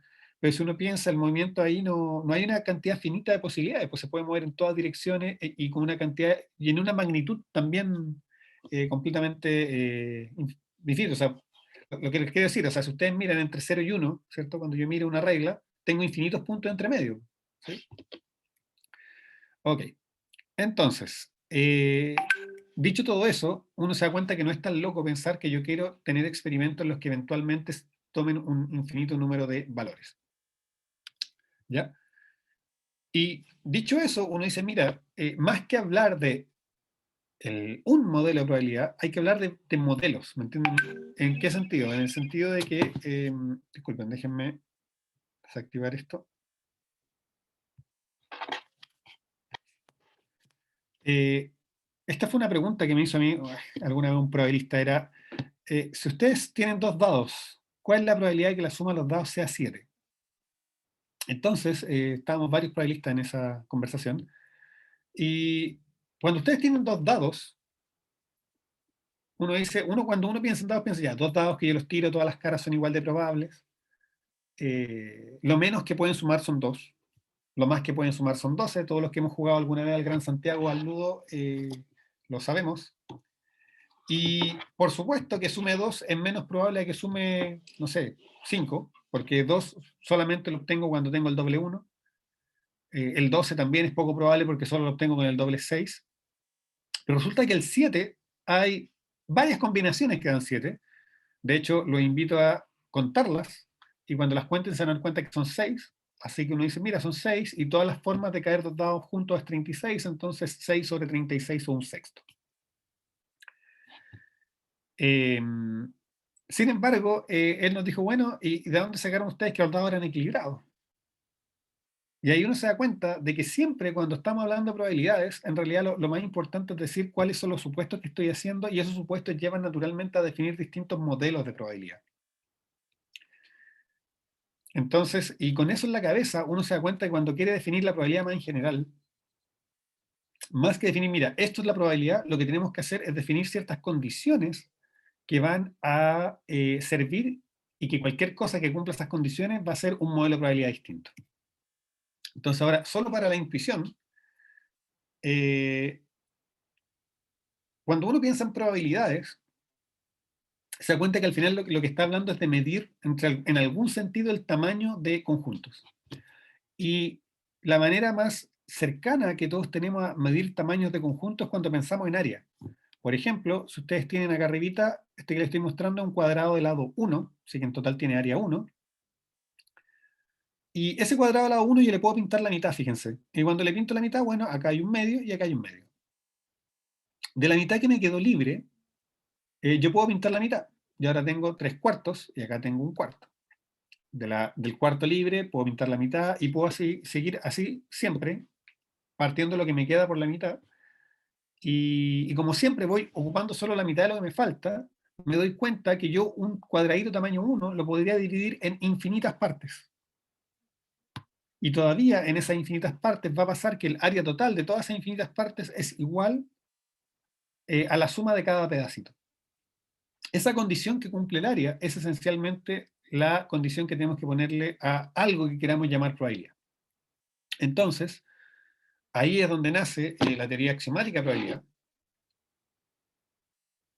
¿Y qué es lo que nos dice? Dice, mire, suponga usted que usted tiene algún conjunto, que es donde están todos los resultados posibles, y en ese conjunto vamos a agarrar una familia adecuada de subconjuntos, ¿ya? Esa familia, y para cada elemento de esa familia vamos a definir una regla, y esta regla le va a asignar a cada subconjunto un número entre 0 y 1, y esa regla, para llamarse probabilidad, tiene que cumplir dos cosas. Primero, que al espacio completo le asigne el valor 1. Eso es lo que les decía yo, que queremos de alguna manera que sea normalizado. O sea, estamos midiendo, comparando con la unidad, igual que en el monito de acá, ¿sí? Y segundo, le vamos a pedir, mire, que si usted tiene un montón de pedacitos que no se superponen, es una forma de decir simplemente de que no tienen elemento en común, que no hay superposición, entonces la probabilidad de juntarlos todos tiene que ser la suma de las probabilidades. Y lo interesante es que solo esas dos condiciones son suficientes para construir una nueva noción de probabilidad y poder atender esas dos preguntas que yo le decía, oye, ¿qué pasa cuando tengo infinitos resultados posibles? ¿Y qué pasa cuando quiero repetir algo infinitas veces? ¿Ok? Lo primero es que uno se da cuenta que esta noción clásica de casos favorables divididos por casos totales es una medida de probabilidad en este sentido moderno. Así que todo lo que hacíamos se puede traer a esta teoría nueva. Pero además, cuando le permitimos repetir cosas infinitas, empiezan a pasar cosas sorprendentes. Por ejemplo, hay digamos, un resultado matemático que es súper famoso, que se llama Los monos que escriben a Shakespeare, que básicamente dice, imagínense, esto es un experimento mental, por supuesto, porque todo lo que involucra el infinito son siempre solo cosas que ocurren en nuestra mente. Suponga usted que tiene infinitos monos. Y a cada uno de esos monos usted lo sienta frente a una máquina de escribir con infinito papel e infinita tinta. Y el mono es capaz de pegar teclas al azar. ¿Pasará que alguna vez el mono escribe todas las obras de Shakespeare? Chuta, es una pregunta que uno dice, ¿cómo eso podría ocurrir? Suena difícil que no. Pareciera que no. Acá yo voy a hacer una versión más simple de esto, más intuitiva, y después les voy a comentar cuál es el resultado general. Pero básicamente, piensen ustedes que miran su enésimo mono y nos decimos, mira, yo me quiero preguntar por la probabilidad de que el enésimo mono escriba todas las obras de Shakespeare. La verdad es que la probabilidad de que eso ocurra es chiquitita. ¿Por qué es chiquitita? Porque imagínense, cada vez que le pega una tecla, la probabilidad de que le pegue la tecla correcta a la que empieza todas las obras de Shakespeare, ¿sí? Imagínense que ustedes agarramos todas las obras de Shakespeare, ¿cierto? Romeo y Julieta, Hamlet, no sé, El Mercader de Venecia, y las ponemos así como pegaditas una al lado de la otra, y la probabilidad de que cuando el mono le pega a la primera, ¡pum!, sea la primera letra, es 1 sobre 26. La probabilidad de que le pegue a la segunda en el segundo intento es otro 1 sobre 26, como estas cosas se van multiplicando, porque lo hace, digamos, de manera sin relación entre se olvida de lo que acaba de hacer, digamos. Si decimos que hay una cantidad total K de letras en todas las obras de Shakespeare, este K enorme, lo estuve investigando, no me acuerdo si eran, no sé, digamos 200.000, pero un número enorme. Y eso hace, pero no importa, es un número grande, pero después que termina esos 200.000 intentos, cada vez que tenía que pegarle a la correcta tenía 25 sobre 26 posibilidades de equivocarse. Entonces, la probabilidad de que no se equivoque en ninguna termina siendo este numerito que está acá. Este numerito es chiquitito, es pequeñísimo, es infinitesimal, ¿cierto? Es minúsculo. Sin embargo, ¿qué es lo que pasa? Que como yo tengo infinitos monos, yo digo, bueno, mira, si pienso en los primeros n grandes, monos, ¿cierto? Tomo mis primeros n monos, la probabilidad de que ninguno de ellos escriba todas las obras de Shakespeare es esta que está acá. ¿Por qué? Porque cada mono no tiene idea de lo que está haciendo el otro, entonces la probabilidad de que un mono cualquiera escriba todo Shakespeare es que no escriba todo Shakespeare está acá, perdón. Entonces si tengo n, también esto se va multiplicando. ¿Qué es lo que pasa? Que este número es chiquitito, pero está fijo. Este número de acá. Entonces 1 menos él es chiquitito, pero está fijo. Y yo no sé si ustedes alguna vez hicieron este juego en la calculadora, pero yo lo hice al menos alguna vez. Que si uno coloca, no sé, 0.999 y multiplica por 0.999 y multiplica por 0.99, el número se empieza a achicar. Y de hecho, uno puede ver que este numerito yo lo puedo hacer tan chico como quiera, haciendo n tan grande como yo quiera. Y como yo tengo infinitos monos, este n, entre comillas, lo puedo llevar al infinito. Y eso significa que este número de acá se va a ir a 0. O sea, la probabilidad de que ningún mono escriba todo Shakespeare es 0, por lo tanto, la probabilidad de que algún mono escriba toda la obra de Shakespeare es 1. ¿Qué es lo interesante? Que en realidad, con la herramienta de la teoría de probabilidades, uno puede ir más lejos y uno podría mostrar que la probabilidad, con probabilidad 1, no solamente un mono va a escribir toda la obra de Shakespeare, sino que van a haber infinitos monos que lo hagan, y no solo lo hacen una vez, sino que lo hacen infinitas veces. Entonces, la moraleja ahí es que el infinito es una cuestión media peligrosa. ¿Ya? Ahora, para terminar, porque si no, esto no serían no serían realmente reflexiones, ¿existe realmente el azar? Esta es una pregunta, a mí parece súper, súper relevante. Me parece que está... que una de las cosas más importantes que debiera aprender cualquier persona no es solamente, digamos, no sé, un ingeniero, digamos, no solamente debería aprender las técnicas que se conocen para resolver problemas, sino también tener claro cuáles son las limitaciones de esas técnicas. Porque yo les diría que la gran mayoría de las catástrofes ingenieriles ocurren cuando un ingeniero usa un método para resolver un problema y resulta que ese problema no era resoluble por ese método porque las limitaciones del método no lo permitían. Entonces, en ese sentido, me parece que es súper importante que nos preguntemos, oye, ¿hay cosas realmente azarosas? Y la respuesta que tengo, que es una respuesta parcial, por supuesto, es que sí, existen, pero el ámbito de ellas es súper acotado. Y en este momento, lo único que me atrevería a afirmar a ciencia, así como con firmeza, que es algo aleatorio, es el movimiento de las partículas subatómicas. Y eso no lo afirmo yo, sino que lo afirma Heisenberg, quien se ganó un Nobel por eso, en algo que se llama el principio de incertidumbre de Heisenberg. En el mundo de la ingeniería, como decía un profe que tuve, que es el mundo de las cosas que vemos, si yo pienso en un objeto físico, en el movimiento de un objeto físico, está completamente determinado si yo conozco dos cosas, su posición y su velocidad. ¿Por qué? Porque si yo sé dónde un objeto está y la velocidad que lleva, sé dónde va a estar. Heisenberg lo que probó es que en las partículas subatómicas es imposible saber al mismo tiempo la posición y la velocidad. O sea, lo que él está diciendo es que es imposible predecir el movimiento de esas partículas. ¿Y por qué? Porque son objetos intrínsecamente aleatorios. No es un problema de que no tengamos un microscopio más potente, no es un problema que el error de medición sea muy alto, es un problema de cómo funciona la física subatómica. Ahora, si ustedes se fijan, ya hace un rato le hablé, bueno, del clima, le hablé del precio de las acciones, le hablé de varios fenómenos, y ahora le estoy diciendo que el único donde hay realmente azar es en el movimiento de las partículas subatómicas. Entonces, ¿por qué hice esta charla? Bueno, porque resulta que si bien el azar como objeto y existente intrínsecamente yo lo acotaría solo a el mundo subatómico, eso no quita que sea una herramienta de modelación extremadamente potente y extremadamente útil en todos esos casos donde la información que tenemos sobre los fenómenos es limitada. Por ejemplo, cuando ustedes lanzan la moneda, si yo tuviera una máquina y fuese capaz de realmente aislar todos los fenómenos físicos y fuese capaz de medir todas las cantidades físicas relevantes, yo podría predecir si va a ser caro o sello. Sin embargo, como mi nivel de precisión está lejos de eso, es más fácil, no más fácil, no, es más útil modelarlo como algo aleatorio. Entonces, de la misma manera, cuando pienso en el precio de las acciones, en principio, yo no soy un experto en eso, pero me tinca a mí que esas cuestiones no son aleatorias, porque uno esperaría, ¿cierto?, que si el mundo tiene sentido, que una acción vale más porque representa el valor de una empresa, representa estrategias de mercado, representa innovación, representa un montón de cosas. Entonces su evolución no debería ser algo al azar, no es porque sopló el viento o no, no sé si me entienden. Sin embargo, la complejidad de ese fenómeno es tan alta, tan alta, que hay una cantidad de cosas que uno puede más o menos modelar, pero hay un espacio de incertidumbre que la podemos modelizar a través del azar. Entonces, en ese sentido, es una herramienta de modelación muy, muy útil, y que se puede utilizar para trabajar realmente en un montón de fenómenos distintos. Ahora, para terminar, la pregunta, ¿qué pasó con los computadores? Bueno, ya vimos un poquito de simulación. Sin embargo, me gustaría agregar un poquito más. Hay un resultado en matemática que se llama la ley de los grandes números, que es uno de mis resultados favoritos, debo decir. Y lo que dice es para mí algo extremadamente sorprendente.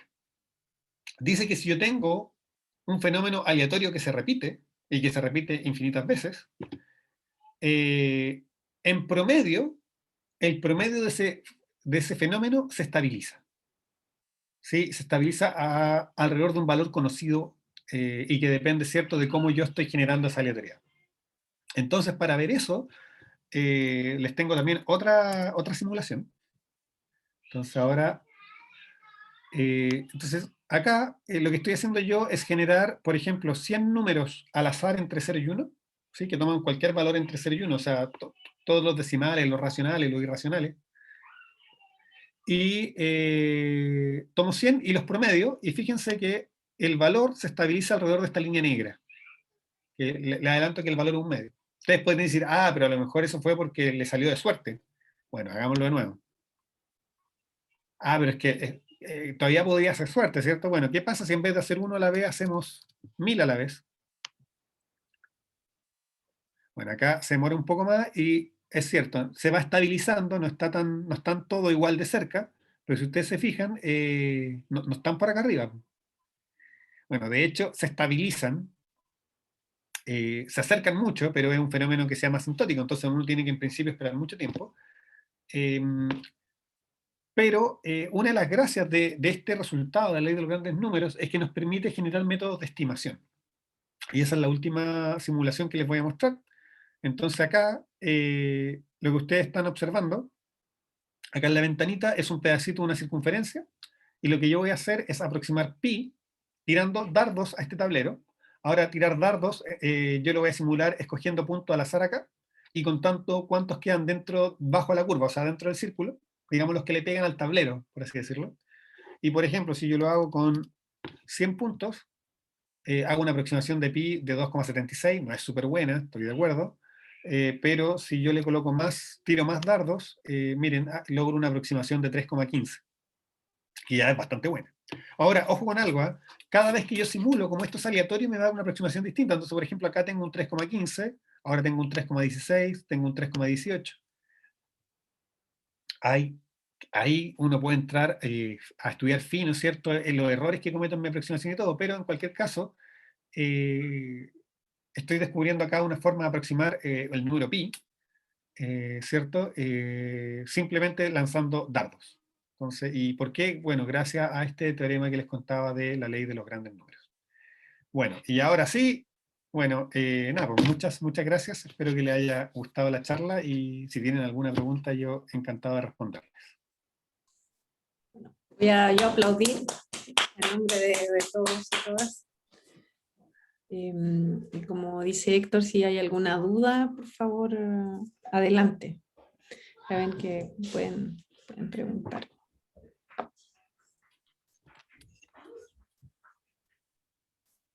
Y esta es la segunda vez que veo la charla. ¿Cambió? Sí, me di cuenta que la modificaste. No, súper Sí, interesante. el público lo merecía.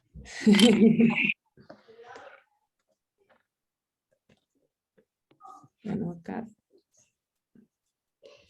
En el chat tampoco veo ninguna consulta. ¿Profe? Sí. Cristóbal. ¿Puede explicar cómo era la ley de los grandes números? Que no la caché bien. Me quedo No, mirando la simulación. sí, no, mira, es difícil que lo agarres bien ahora porque requiere harto desarrollo y harta teoría, pero la filosofía simplemente, y todo lo que me gustaría que se quedaran ahora, es que cuando yo tengo muchas cosas aleatorias y yo las promedio, eso se estabiliza. Eso es todo. Igual es la gracia que a partir de ese principio de que los promedios de cosas aleatorias se estabilizan, uno puede construir incluso métodos de estimación. Entonces, es re interesante y eso uno lo puede estirar un montón realmente. O sea, por ejemplo, si ustedes piensan las ecuaciones, o sea, el movimiento de un fluido, por ejemplo, del agua, uno lo podría recuperar, uno podría, vía estos métodos de simulación estocástica, decir cómo más o menos se va a mover el agua, por ejemplo, ¿sí? La solución al movimiento del agua, o cómo se difunde el calor en un medio. Son todas cosas Pero que, entiendo. extremando esta idea de que uno puede simular y promediar, puede obtener. Me recuerda cómo es el principio de mínima energía. No realmente, no, porque ahí eso es algo determinista. Eso dice, es cierto que en el fondo la naturaleza tiende a funcionar de la manera que gasta menos energía, pero eso es determinista y no hay aleatoriedad eh, involucrada, diría yo. No diría que, siento que no va tan por ahí. Ay, ay, ay. Gracias.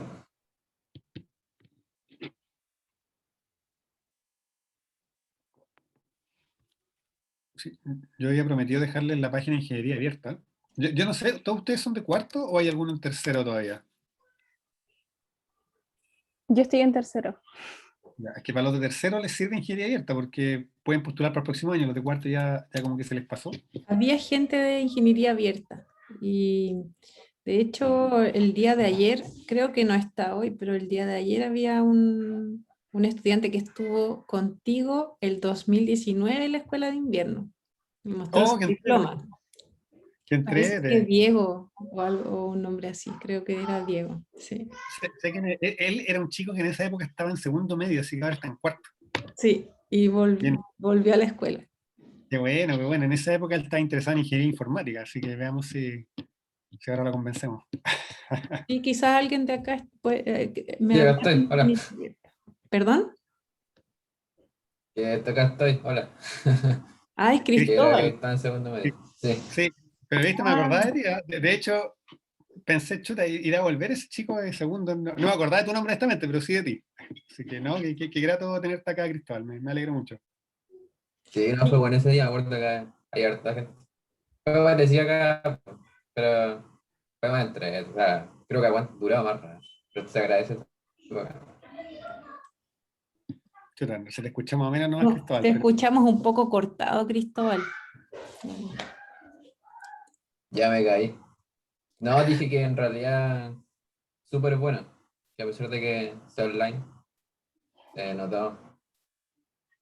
No todo. Sí que se agradece. Eso. súper. Ah, qué bueno, es Qué para bueno que... ustedes. Lo hacemos con gusto. A lo mejor para terminar así, no sé, bien cortito, hago una pregunta que no es de matemática. Quizás para los demás también es interesante. Así no sé si lo puede decir en 2 minutos, Héctor y también Cristian. ¿Cómo se decidieron como a seguir por el camino de la matemática? Yo sé que eso da para más largo, pero a lo mejor como qué los motivó en un inicio rapidito. Así. Yo sé que puede dar para una conversación más extensa, pero lo que se